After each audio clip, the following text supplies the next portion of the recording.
Welcome to The Explainer. Today, we're going to trace an idea from the high-flying world of philosophy all the way down to a mother's home. We're going to explore a movement that's trying to reshape all of modern knowledge through the lens of faith, and then see how it's actually becoming a powerful tool for survival in one of the most remote corners of the world. So, back in the mid-20th century, you start hearing this phrase pop up among Muslim intellectuals, the malaise of the Ummah. It was their way of describing this deep-seated feeling of sickness or unease within the global Muslim community, this sense that there was a growing disconnect between the core principles of their faith and the realities of modern life. And at the heart of this feeling was a really critical question. What if the problem isn't just out there in the world? What if the way we learn is actually broken? The thinking was that the split between secular, Western-style education and traditional religious learning was creating a kind of fragmentation of the Muslim mind, and that led to a pretty radical proposal. So, the solution they came up with was this revolutionary idea called the Islamization of Knowledge, or IOK for short. Now get this. This wasn't about just adding a few religious verses to a science textbook. No. This was a call for a total epistemological revolution, which is a fancy way of saying they wanted to change how we even define knowledge itself. The goal was to rebuild every single academic field from the ground up on a totally Islamic foundation. Okay, so this massive, ambitious global project really had two main architects. They both absolutely agreed on the problem, but they had very, very different blueprints for how to build the solution.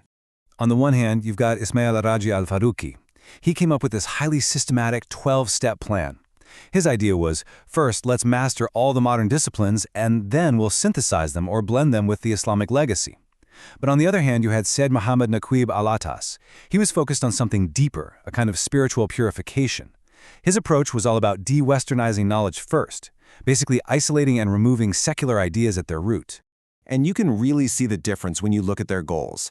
Al-Faruqi's approach was all about institutional change. He wanted to produce new Islamized university textbooks and reform the system from the top down. Al-Attas, though, he was way more focused on personal transformation. His goal was to free the individual's mind from secular thinking. So one guy wanted to rebuild the curriculum, the other wanted to rebuild the person. All right, so I know this all sounds pretty academic, right? But what does it actually look like in practice? How does an idea like this reshape fields that you and I are familiar with, like, say, economics or psychology? Well, one of the biggest and most successful places you see this in action is in finance. Islamic economics starts by basically throwing out a core principle of modern banking: interest. Instead, it tries to build a whole system based on ethical stewardship, on justice, and on tying every single financial transaction to the real-world economy. So here's how that actually works. Instead of a loan, where money just makes more money through interest, which is known as riba, you have things like murabaha. With this, a bank will buy a real asset, like a car, and then sell it to you at a pre-agreed fixed markup. Or you have sukuk, which are kind of like bonds, but instead of just lending money, you're actually getting a share of ownership in a real, tangible asset. The core idea is always about sharing risk and sharing reward, not about profiting from debt. And this framework goes way beyond just finance. In Islamic psychology, for example, concepts of the soul and the self, the ruh and the nafs, are integrated directly into therapy. In the world of STEM, nature isn't just a resource to be used up, it's seen as a collection of divine signs, or ayat, and that makes protecting the environment a moral duty for any scientist. Okay, so let's take this huge global idea and travel to a very specific place where this knowledge isn't just a theory, it's a tool for survival.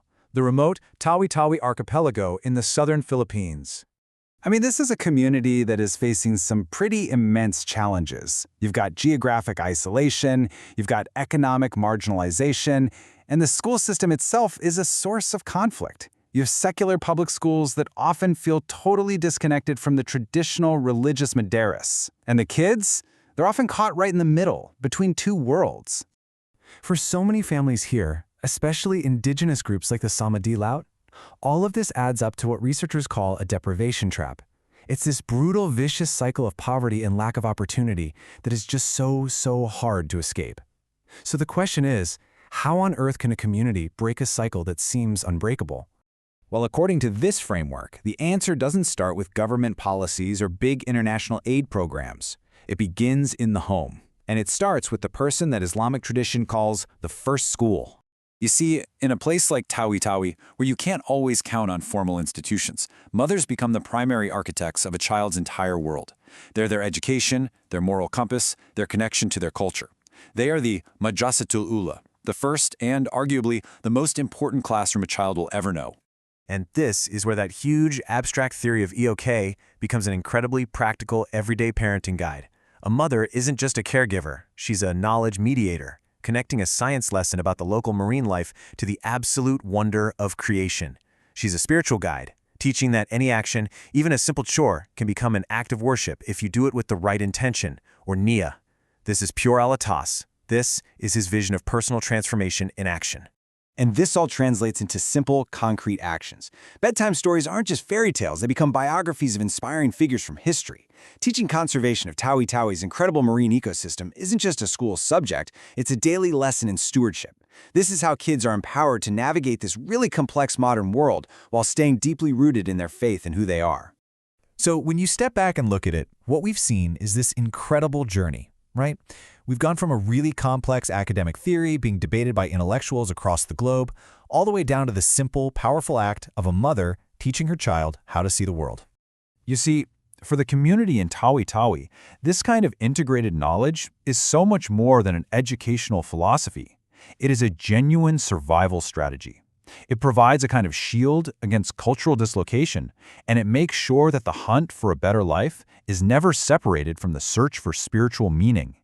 And this really leaves us with one final big question to think about. We know that policies and institutions are absolutely crucial for progress, but maybe, just maybe, the most profound and lasting transformations don't actually start in parliaments or in boardrooms, but they start right in our homes, with the knowledge that's passed from a parent to a child.